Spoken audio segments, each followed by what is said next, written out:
She had just finished her shift and wanted a few quiet moments before walking home. The cafe owner smiled and handed her a small brown paper bag. "A man left this for you," she said. Leia opened it carefully. Inside was a tin of herbal ginger tea, a small bottle of soothing throat syrup, and a folded note that read in careful handwriting, "Keep your throat warm for mornings that still need your smile." There was no name, no signature. But Leia knew. The next day, when she saw Adrian in his usual corner, she sat beside him and said softly, "Thank you." He didn't pretend not to understand. He only replied, "Your grandmother, she's your whole world. Taking care of her is how I take care of you." Leia smiled, touched by the simplicity of it. She said nothing more. They sat quietly, sharing a moment between snowflakes and cinnamon. Later that week, on a park bench, Leia spoke gently, almost as if she weren't sure the words were worth saying.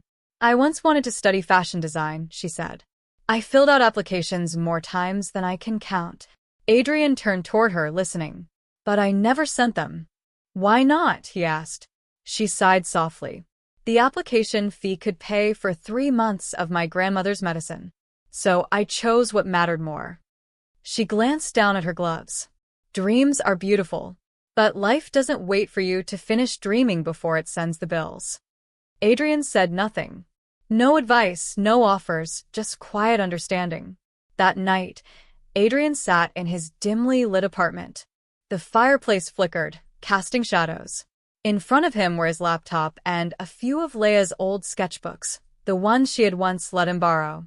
He opened a browser and searched for the design school she had mentioned in passing. He read the requirements, then filled out the application. Name: Leia Grace, supporting letter from an anonymous scholarship fund, reason for nomination, because some dreams are too brave to be ignored. He didn't sign it. He didn't want credit. This wasn't about charity. It was a quiet act of repair for Leia and maybe for someone else he had once failed.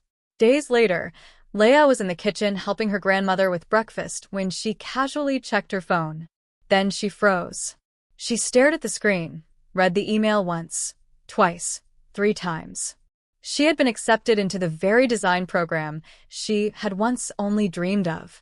With a scholarship, partial tuition, and additional living support, she pressed a hand to her mouth, eyes stinging. Her grandmother noticed. "Sweetheart, what's wrong?" Leia shook her head, laughing through tears. "Nothing's wrong, Grandma. Not this time." She hugged her tightly. This time, the dream came true. That afternoon, she ran through the snow, past people and cars, past streetlights glowing in the cold. She reached the cafe, breath visible in the winter air. She pushed the door open, heart pounding. Adrian wasn't there, but on their usual table sat a cup of hot chocolate, and beside it, a folded note. She opened it with trembling fingers. It read simply, "For dreams too brave to be ignored." Just that. Leia sat down slowly. She didn't cry this time. She didn't need to, because in that quiet moment, she realized something powerful. Someone had seen her, really seen her. Someone had believed in her before she believed in herself. From that day forward, the future wasn't distant or impossible. It was hers to reach. 3 months later, the snow had melted. The city wore early spring like a soft scarf, chilly but full of promise.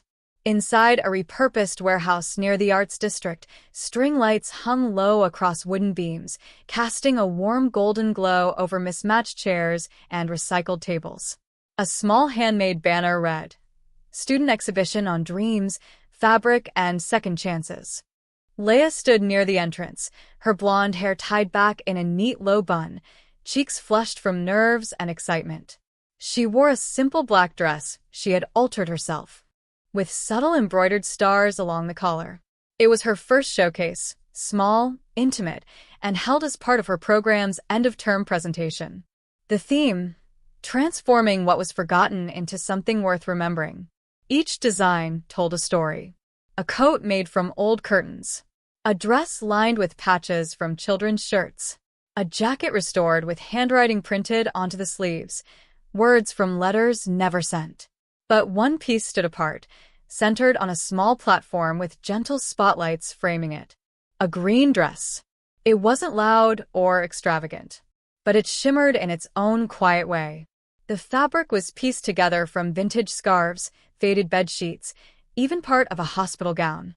Yet when worn by the model, it moved like music, fluid, full of grace, the color of spring after a long, silent winter. In the back of the room, unnoticed by most, Adrian stood quietly, hands in the pockets of his coat. He hadn't planned to come.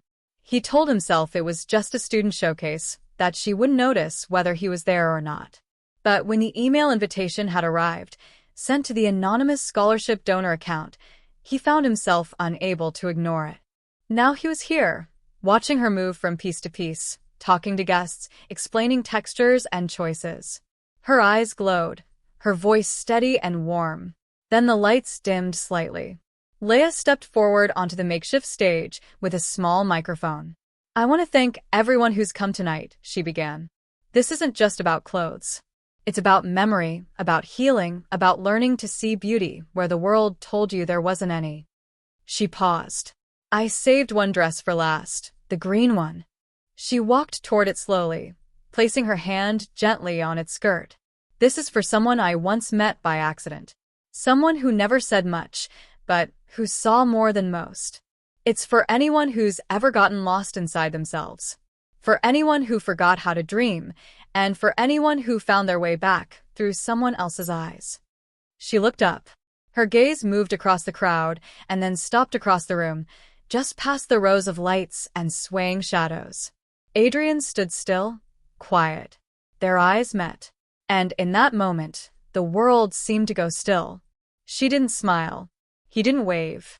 But something passed between them, stronger than thanks, deeper than admiration, recognition, gratitude, hope. The lights shifted again, and the moment moved on, but its imprint stayed. After the event, people mingled, compliments, laughter, paper cups filled with sparkling cider. Adrian turned to leave before the crowd thinned, before anyone might ask who he was. But as he stepped outside into the cool night, he paused. The stars were faint above the city glow. He reached into his coat pocket and pulled out a folded program from the exhibit. Underneath the title of the green dress, written in Leia's handwriting, was a final note. "To the person who gave me back my mirror, thank you for helping me see." Adrian smiled. Not the polished smile of a CEO, but a quieter, real one. He tucked the note back into his pocket and walked into the night, carrying not just a memory, but something softer, something like healing. The night air had turned crisp again, a soft reminder that Christmas was only weeks away. After the small exhibition wrapped, after the last guest had left, and the final fold of green fabric had been carefully stored away, Leia found Adrian waiting quietly outside the warehouse. He stood under the glow of a street lamp strung with golden fairy lights. Snow had not yet fallen, but the breeze hinted at its arrival. "Hey," she said, approaching him, voice calm, steady. Adrian looked at her, hands in his pockets. "You were brilliant tonight." "Thank you," she said, then nodded toward the street. "Walk with me." They began down a quiet block lined with small shops, most already closed.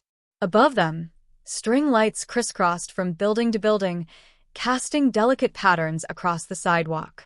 Somewhere in the distance, a street musician played a slow version of "Have Yourself a Merry Little Christmas."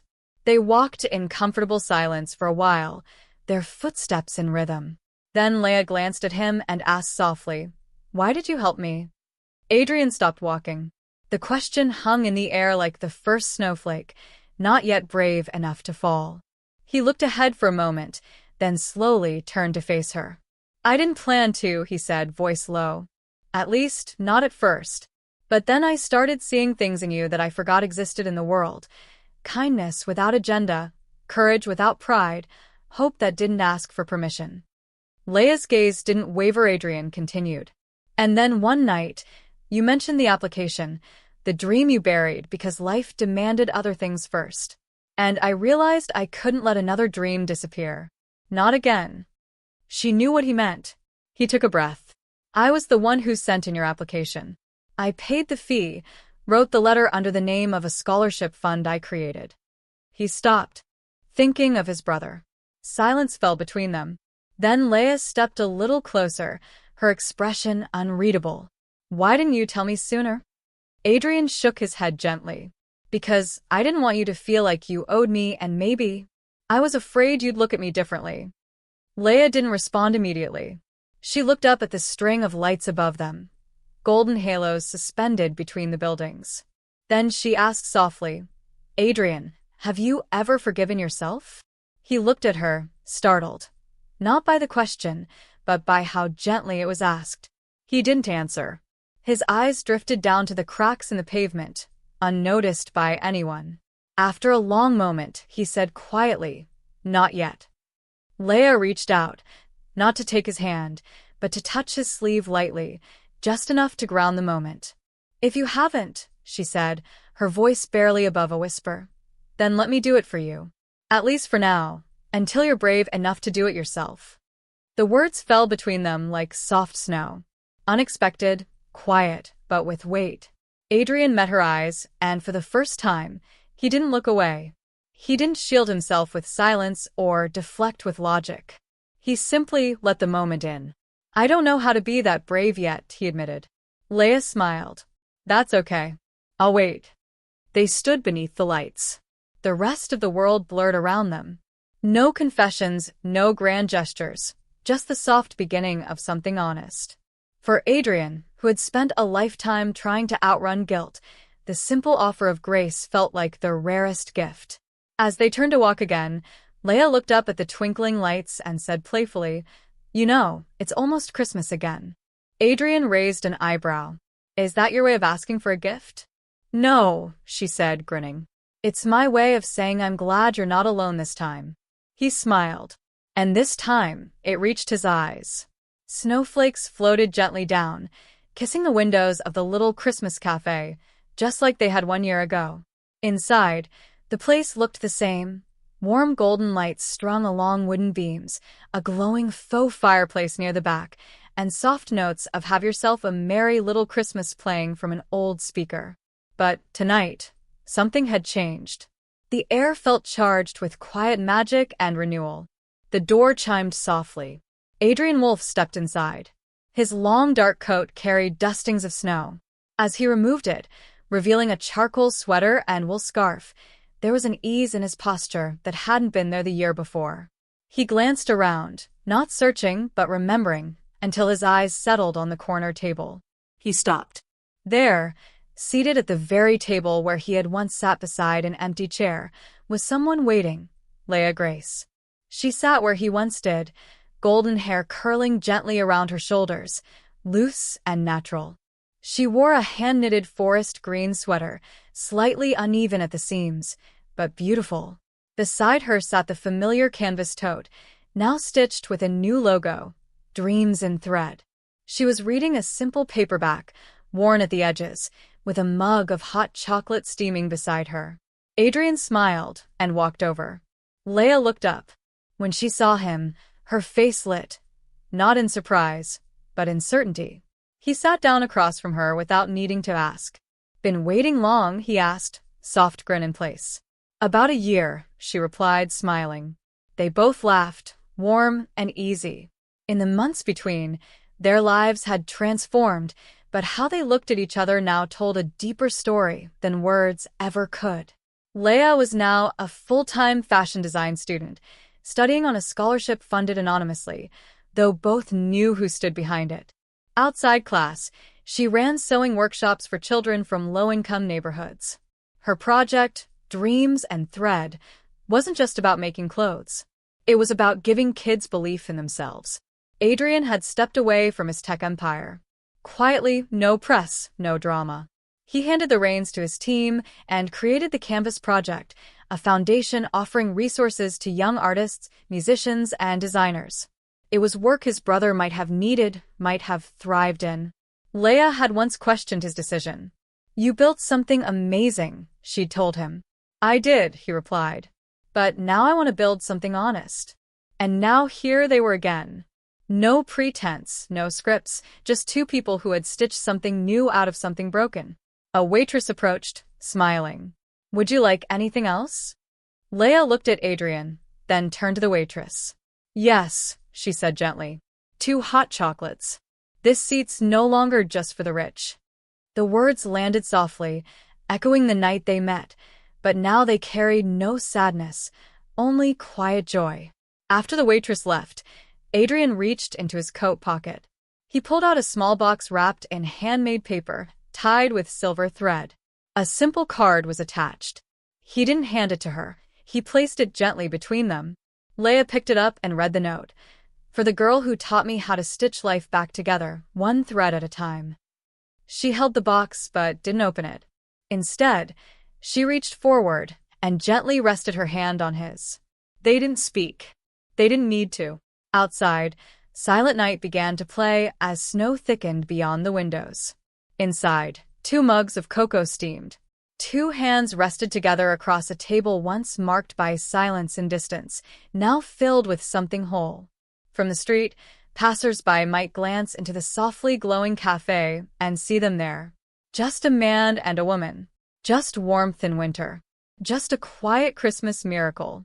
Thank you for joining us on this heartwarming journey of healing, hope, and the simple magic of being seen. If Leia and Adrian's story touched your heart, imagine how many more stories like theirs are waiting to be discovered. Stay kind. Stay hopeful. Stay with us.